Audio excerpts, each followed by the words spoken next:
Sir మాది నారాయణపురం గ్రామం sir.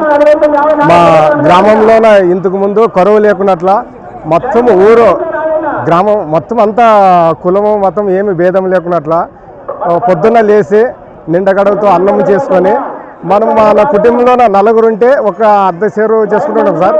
అట్లా లేకున్నట్ల ఒక పావు ఎక్కువ వేసుకొని మనము అన్నం చేసుకొని వచ్చి గుడి దగ్గరికి ఒక రాసేసి మన అగిరమ్మవ్వ మన ఊరికి అప్పుడు ఫస్ట్లోన చెప్పింది సార్. ఇటువంటివి చేస్తే మనకి ఎప్పటికీ మన ఊరికి కరువు లేకున్నట్ల అని చెప్పింది సార్. ఒక్క దగ్గర అన్నం వేసి ఏం కులం మతం ఏం భేదం లేకున్నట్ల పూజ చేసి గర్జలింగేశ్వర స్వామిది నెల వరకు పూజలు చేస్తున్నారు సార్.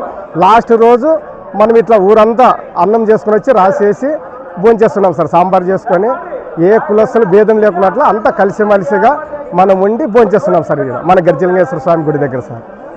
మనకి మన ఊరికి అప్పుడు ఇంతకు ముందు మన తాత ఉచ్చిరప్ప ఈడ చెప్పిపోయినాడు సార్. ఈ గుడి దగ్గర కుసిని చెప్పి మన చిన్న తురుకి పోయినాడు సార్. పెద్ద తురుకి నా పేరు పురుషోత్తం రెడ్డి సార్, నారాయణపురం సర్పంచ్.